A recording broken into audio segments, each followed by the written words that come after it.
చూస్తున్నాం breaking news. Andhra Pradesh రాజకీయాల్లో కలకలం రేగుతోంది. రైల్వే కోడూరు నియోజకవర్గ జనసేన పార్టీ ఎమ్మెల్యే అరవ శ్రీధర్ రాసలీలల వీడియో ఇప్పుడు బయటకు వచ్చింది. విపక్ష YSR Congress party social media వేదికగా ఈ వీడియోను రిలీజ్ చేసింది. వీడియోపై ప్రస్తుతం రాష్ట్ర వ్యాప్తంగా చర్చ జరుగుతోంది. ఫేస్బుక్ పరిచయాన్ని ఆసరాగా చేసుకొని ఒక మహిళా ఉద్యోగిపై అరవ శ్రీధర్ ఆ ఎమ్మెల్యే వేధింపులు మొదలుపెట్టారు. తల్లిదండ్రులు లేని మహిళా ఉద్యోగిని భయపెట్టి లోబర్చుకున్నారు. కోరిక తీర్చకుంటే 3 ఏళ్ళు కొడుకును చంపేస్తాను బెదిరింపులు కూడా చేశారట. తాను ఎమ్మెల్యేనే, ఏమైనా చేయగలను మహిళపై వేధించి ఆమెను లోబర్చుకున్నారు. మొదట్లో పెళ్లి చేసుకుంటా అంటూ మహిళకు మాయమాటలు కూడా చెప్పారట. కొన్నాళ్ళ తర్వాత భర్తకు విడాకులు ఇవ్వాలంటూ ఆమెపై ఒత్తిడి తెచ్చి ఆమె వినకపోవడంతో ఆమె భర్తకు ఫోన్ చేసి వదిలేయాలని ఆయన్ను కూడా బెదిరించారట. ఎమ్మెల్యే అరవ శ్రీధర్ వల్ల సదరు ఉద్యోగిని గర్భవతి కూడా అయింది. విషయం తెలిసి మహిళకు ఎమ్మెల్యే బెదిరించి 5 సార్లు అబార్షన్ కూడా చేయించారట. పేరు గొప్ప ఊరి దెబ్బ అంటే ఇదేనేమో. నిన్నగాక మొన్ననే అధికారికంగా ఎప్పుడూ ఏ రాజకీయ పార్టీ చేయని ఒక ప్రకటన జనసేన పార్టీ చేసింది. మొదటిసారి అలా ఇచ్చి చచ్చినేంసం కూడా అయ్యింది జనసేన పార్టీ. కానీ ఇప్పుడు పాములు పట్టేవారే పాము కాటుకు మరణిస్తారు అనే సామెతలాగానే సరిగ్గా ప్రెస్ నోట్ రిలీజ్ అయ్యి 2-3 రోజులు కూడా కాకముందే ఒక ఎమ్మెల్యే, ఆ పార్టీకి చెందిన ఎమ్మెల్యే కీచక పర్వం బయటపడింది. మరోవైపు కొద్ది రోజుల క్రితమే ప్రెస్ నోట్లో ముఖ్యంగా వివాహేతర సంబంధాల రచ్చన కూడా జనసేన పార్టీపై రుద్దాలని మార్గాలు అన్వేషిస్తున్నారు కొంతమంది. ప్రజా ప్రయోజనాల దృష్ట్యా ఇటువంటి ప్రచారాలను మనం తీవ్రంగా ఖండించాల్సిన అవసరం ఉందని, రాజ్యాంగబద్ధంగా ప్రజాసేవే పరమావధిగా జనసేన ప్రయాణం కొనసాగుతోందని, ఈ ప్రయాణంలో తోడు నీడగా ఉన్న జనసేన శ్రేణులకు నా కృతజ్ఞతలు అని పవన్ కళ్యాణ్ చెప్పుకొచ్చారు. అన్ని వేళలా మనం అప్రమత్తంగా ఉండాలని కూడా చెప్పారు. ఇప్పుడు 3 రోజులు గడవక ముందే పిడుగు లాంటి ఈ వార్త బయటపడడం సర్వత్రా చర్చనీయాంశంగా మారుతోంది. ఈ ఘటనపై వైసీపీ తీవ్ర స్థాయిలో ధ్వజమెత్తుతూ విమర్శలు గుప్పిస్తోంది. ఇదేనా మీరు మహిళను కల్పించే రక్షణ? ఈ బాధితురాలికి మీరేం న్యాయం చేస్తారు అంటూ పవన్ కళ్యాణ్, చంద్రబాబు, నారా లోకేష్లను ట్యాగ్ చేస్తూ పలువురు వైసీపీ కార్యకర్తలు ట్విట్టర్లో కావచ్చు, ఫేస్బుక్లో కావచ్చు, సోషల్ మీడియాలో వీళ్ళని ట్యాగ్ చేస్తున్నారు. సో చాలామంది వైసీపీ శ్రేణులు కూడా ప్రశ్నిస్తున్నారు మహిళా కమిషన్ ఎటుపోతోంది అని. అయితే ఆమె విడుదల చేసిన వీడియోలో కూడా కొంతగా ప్రశ్నించాల్సిన అంశాలు ఉన్నాయి. నిజంగా ఆమెకు 5 సార్లు అబార్షన్ అయితే ఇప్పటి వరకు వాళ్ళ కుటుంబీకులకు కానీ లేదంటే ఆవిడ భర్తకు కానీ ఎందుకు చెప్పలేదు, ఎందుకు ఖండించలేదు, ఎందుకు ఇన్ని రోజులు బయటకు రాలేదు? సో ఆవిడికి ఆల్రెడీ ఒక బాబు ఉన్నాడు, పెళ్ళయ్యి సంసారం నడుస్తోంది. ఇక్కడ వాళ్ళ భర్త సాఫ్ట్వేర్ ఉద్యోగం వేరే దగ్గర పనిచేస్తున్నాడు. ఈ విషయం తెలిసే కుటుంబీకులందరూ దూరం అయిపోయారని ఆవిడ చెప్తోంది. మరి ఎంత జరిగినా ఎందుకు అప్పట్లోనే ఖండించకుండా ఇంతగా ఎందుకు సాగదీశారనే ప్రశ్నలు కూడా లేవనెత్తుతున్నాయి. ఇదంతా ఉద్దేశపూర్వకంగానే జరిగిందనేది కూడా ఆలోచించాల్సిన అంశం. ఏదైనా సరే ఆ ఎమ్మెల్యే శ్రీధర్ చేసింది కూడా పూర్తి స్థాయిలో తప్పే. ఒక నియోజకవర్గానికి ప్రాతినిధ్యం వహిస్తూ ఆయనే ఆ నియోజకవర్గం మంచి చెడ్డలు చూడాల్సింది పోయి ఇలాంటి దాష్టికానికి పాల్పడితే ఇంకా ఆ నియోజకవర్గ ప్రజలకి ఎవరు సాయం చేస్తారు? ఎవరు వెనకుండి నడిపిస్తారు వాళ్ళ అభివృద్ధి? ఇదా జనసేన చేస్తోంది? ఎప్పటికప్పుడు మహిళల రక్షణకే మేము కట్టుబడి ఉన్నామని చెప్పుకుంటున్న పవన్ కళ్యాణ్ గారి సొంత పార్టీలో ఆయన పార్టీకి చెందిన ఎమ్మెల్యే ఇలాంటి చేష్టలు చేస్తే పార్టీ ఆయన్ని సస్పెండ్ చేస్తుందా లేదా? ఎందుకు ఆలస్యం వహిస్తోంది? ఇప్పటికే ఈ సంఘటన జరిగి 2-3 గంటలు అవుతుంటే పార్టీ అధిష్టానం ఎప్పటికీ స్పందించలేదు. ఏం జరుగుతోంది ఆ పార్టీలో? ఈ విషయాలన్నీ తెలిసి ముందుగానే ప్రెస్ నోట్ రిలీజ్ చేశారనే ఆలోచనలు కూడా చాలామంది సోషల్ మీడియాలో లేవనెత్తుతున్నారు. వీటన్నిటికీ సమాధానాలు మరికొన్ని గంటల్లో ఆ పార్టీ అధిష్టానం తీసుకునే నిర్ణయాల మీద ఆధారపడుతుంది.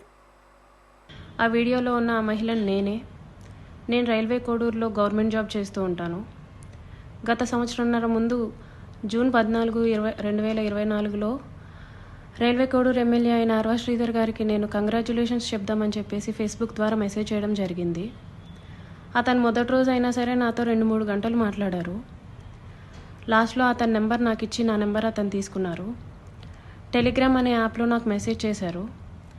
నా గురించి అంతా తెలుసుకుంటూ వచ్చారు. అంటే నువ్వేం చేస్తూ ఉంటావు, ఎక్కడ ఉంటావు, నీకు పెళ్ళయిందా, నీ భర్త ఏం చేస్తాడు, పిల్లలు ఉన్నారా, ఇదంతా తెలుసుకుంటూ వచ్చారు.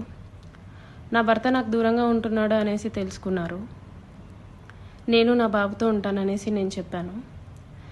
అలా అనుకోవద్దు, నువ్వేం ఒంటరివి కాదు, నీకు నేనున్నాను, ఎటువంటి సిచ్యువేషన్ అయినా సరే నేను నీకు ఉంటాను అని చెప్పేసి నెక్స్ట్ డే నుంచే నాకు అటువంటి ప్రామిసులు చేయడం జరిగింది, అటువంటి భరోసాలు ఇవ్వటం జరిగింది ఆయన నుంచి. సరే అని చెప్పేసి నేను నార్మల్గానే మాట్లాడుతూ వచ్చాను. ఒక 2 రోజుల తర్వాత ఆయన నా న్యూడ్స్ అడగడం స్టార్ట్ చేశారు. వీడియో కాల్స్ చేయని చెప్పేసి బలవంతం చేయడం స్టార్ట్ చేశారు. ఇదంతా కరెక్ట్ కాదండి అనేసి నేను అన్నప్పుడు అతను చాలా ఫాస్ట్గా టర్న్ అయిపోయి సీరియస్ అయిపోయి నన్ను బెదిరించడం జరిగింది. ఇది నా కోడూరు, నా నియోజకవర్గం, నువ్వు ఒక చిన్న ఎంప్లాయీవి, నీకు ట్రాన్స్ఫర్ చేయాలన్నా సరే నేనే దిక్కు, నీ మీద ఎంక్వైరీలు వేయిస్తాను, నీ కొడుకు నువ్వు ఒక్కరే ఉంటారు, జాగ్రత్త మరి చూసుకో అని చెప్పేసి బెదిరించడం జరిగింది. అయినా కూడా నేను న్యూస్ పంపలేదు. కానీ దాని తర్వాత నుంచి కలుద్దామని చెప్పేసి నన్ను చాలా టార్చర్ చేయడం జరిగింది. కలుస్తావా లేదా అని చెప్పేసి బెదిరించడం జరిగింది.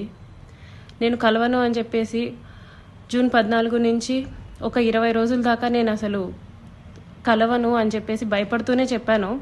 భయపడుతూనే నేను ఇగ్నోర్ చేస్తూ వచ్చాను. ఆయన ఒకసారి అన్నారు, నీ కొడుకు నువ్వు ఒంటరిగా ఉంటారు, చూసుకో, నీ కొడుకు ఏమైనా అయితే నన్ను అడగద్దు అనేసి భయపెట్టడం జరిగింది. సరే అని చెప్పేసి నేను జూలై 9th, 2024లో ఫస్ట్ టైం కలిశాను అతన్ని. ఆయనే వచ్చేసి కారులో మా ఇంటి దగ్గరికి వచ్చి పిక్ చేసుకొని కడప రూట్ వెళ్దాం, కడప దాకా వెళ్దాం అనేసి చెప్పారు. ఏం మాట్లాడాలి అనేసి నేను అడిగాను. ఏమొద్దు, ఏం మాట్లాడద్దు, కడప దాకా వెళ్దాం అనేసి చెప్పారు. కడప దాకా వెళ్లకుండానే రాజంపేట దగ్గర ఏదో పల్లె దగ్గర ఆపేశారు. మొత్తం డార్క్గా ఉంది ప్లేస్. ఎందుకండి ఆపారు అనేసరికి నాకు నువ్వు సెక్షువల్గా కావాలి అనేసి అడిగారు. లేదండి, నేను సెక్షువల్గా కుదరదు, నేను అలాంటి దాన్ని కాదు అనేసి చెప్పాను.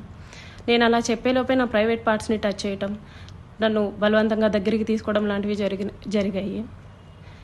నేను కార్ డోర్ ఓపెన్ చేయడానికి ట్రై చేశాను. అతను నా జుట్టు పట్టుకొని వెనక్కి లాగేసి నన్ను గట్టిగా కొట్టారు. 2-3 సార్లు కొట్టారు. చాలా గట్టిగా కొట్టి కార్ సీట్ని అడ్జస్ట్ చేసేసి నా మీదకి వచ్చేసి నన్ను చాలా బలవంతంగా రేప్ చేయడం జరిగింది. నేను అరవడానికి ట్రై చేస్తుంటే నన్ను చాలా గట్టిగానే కొడుతూ వచ్చారు. అలా నా మీద ఫస్ట్ అటెంప్ట్ జరిగింది. నన్ను ఇంటి దగ్గర డ్రాప్ చేసి నేను దిగుతున్న టైంలో, నువ్వు ఈ విషయం ఎవరికైనా చెప్పినా సరే నువ్వు కొలాప్స్ అయిపోతావు, నీ ఫ్యామిలీ కొలాప్స్ అయిపోతుంది, స్పాయిల్ చేసేస్తాను అని చెప్పేసి నాకు చెప్పడం జరిగింది. నేను ఆ భయంతో నేను ఇంటికి వెళ్ళిపోయాను. నేను మా బాబే ఉంటాము. నెక్స్ట్ డే కూడా ఆయన కలుద్దాం, మాట్లాడాలి అని చెప్పేసి బెదిరిస్తూ వచ్చారు. అలా నాకు ఆగస్ట్ ఎండింగ్లో నా ఫస్ట్ ప్రెగ్నెన్సీ అతని వల్ల వచ్చింది. ఈ విషయం నేను అతనికి చెప్పాను. చెప్తే అబార్షన్ చేయించుకో వెంటనే అనేసి అన్నారు. నేను అబార్షన్ చేయించుకోవట్లేదు, నీ వల్ల నాకు ఇంత జరిగింది, నేను అబార్షన్ చేయించుకోవట్లేదు అంటే అప్పటికి నన్ను బెదిరించారు. నువ్వు అబార్షన్ చేయించుకుంటే నువ్వు బ్రతుకుతావు, నీ ఫ్యామిలీ బాగుంటుంది, నీ ఉద్యోగం బాగుంటుంది, లేకపోతే నా గురించి నీకు తెలుసు అని చెప్పేసి చెప్పడం జరిగింది. నేను అబార్షన్ చేయించుకోను, ఎట్టి పరిస్థితుల్లో అబార్షన్ చేయించుకోను అనేసి నేను వాదించాను. ఒక 2-3 సార్లు 2-3 రోజులు నన్ను బాగా బెదిరించి తర్వాత అష్యూరెన్స్ ఇచ్చారు. సరే, నీ భర్తకి నువ్వు విడాకులు ఇచ్చేసి నేను నిన్ను పెళ్లి చేసుకుంటాను, మీరు ఎలాగా దూరంగానే కదా ఉంటారు, నేను నిన్ను పెళ్లి చేసుకుంటాను, నీ భర్తకి నువ్వు విడాకులు ఇచ్చేసి అనేసి అన్నారు. అప్పటికి నేను ఒప్పుకోలేదు. అబార్షన్ చేయించుకో, ఇది అయితే ఫస్ట్ అబార్షన్ చేయించుకో అని చెప్పి నమ్మించడానికి నేను నిన్ను పెళ్లి చేసుకుంటాను అనేసి నాకు చెప్పారు. నేను చాలా రోజులు చేయించుకోలేదు. అలా ఒక 2 months నాకు ప్రెగ్నెన్సీ ఉంది. దాని తర్వాత ఇంకా ఆయన కంటిన్యూస్గా బెదిరిస్తూ ఇంటికి వచ్చి కొడుతూ చేయించుకుంటావా లేదా అని చెప్పేసి టార్చర్ చేస్తూ ఫైన్ డే నేను అబార్షన్ చేయించుకున్నాను. ఆయన మాటలు నమ్మి నన్ను పెళ్లి చేసుకుంటానని ఆయన ఇచ్చిన అష్యూరెన్స్ని నేను నమ్మి నేను అబార్షన్ చేయించుకున్నాను. ఇలా ఈ 1.5 yearలో నాకు 5 అబార్షన్స్ అయ్యాయి ఆయన వల్ల. ఎప్పుడూ మా ఇంటికి రావటం, నాకు ఇష్టం లేదు అని చెప్పినా సరే నన్ను బలవంతంగా బయటికి తీసుకెళ్ళో లేకపోతే ఇంట్లోనో నన్ను కొట్టి మా వాళ్ళని బూతులు తిట్టి చాలా రకంగా నన్ను సెక్షువల్లీ అటెంప్ట్ చేయడం జరిగింది. నాకు తెలియని విషయం ఏంటంటే ఆయన నాకు తెలియకుండా మా వాళ్ళ నెంబర్స్, మా వాళ్ళ కాంటాక్ట్ డీటెయిల్స్, ఇంటి అడ్రస్లు ఇవన్నీ కనుక్కొని నా భర్తకి కాల్ చేసి నువ్వు ఆ పిల్లకి విడాకులు ఇవ్వాలి, విడాకులు ఖచ్చితంగా ఇవ్వాలి, లేకపోతే నిన్ను, నీ ఫ్యామిలీని, నీ కొడుకుని ఎవరిని వదలను, అందరినీ చంపేస్తాను అనేసి బెదిరించడం జరిగిందంట. ఇది నాకు తెలీదు, ఈ విషయం నాకు తెలీదు. నా భర్త నన్ను తర్వాత కాల్ చేసి అసలు ఏం జరుగుతుంది అక్కడ అనేసి అన్నారు. ఇలా జరుగుతుంది అనేసి నేను మా ఇంట్లో వాళ్ళకి చెప్పాను. ఇలా రోజు ఇంటికి వస్తున్నాడు, నన్ను కొడుతున్నాడు, నన్ను టార్చర్ చేస్తున్నాడు, ఫిజికల్లీ నన్ను చాలా వాడుకుంటున్నాడు అనేసి నేను చెప్పి ఏడ్చాను. వాళ్ళందరూ నాకు దూరం అయిపోయారు. నీ ఇష్టం వచ్చింది నువ్వు చేసుకో అనేసి నన్ను తిట్టేసి నాకు చాలా దూరం అయిపోయారు. మేము ఇంకా నీతో మాట్లాడడం అని చెప్పి నన్ను వదిలేయడం జరిగింది. ఇదంతా ఆయన ప్లాన్డ్గానే చేసినట్టున్నారు. మా వాళ్ళందరినీ నాకు దూరం చేయాలి అన్న ఒక ఉద్దేశంతో చేసినట్టున్నారు. వాళ్ళందరూ నన్ను దూరంగా వదిలేశారు. మా ఆయన మా బాబుని తీసుకెళ్ళిపోయాడు. నేను ఒక్కదాన్నే ఉంటూ వచ్చాను. గత 6 నెలలుగా నేను ఒక్కదాన్నే ఉంటూ వచ్చాను.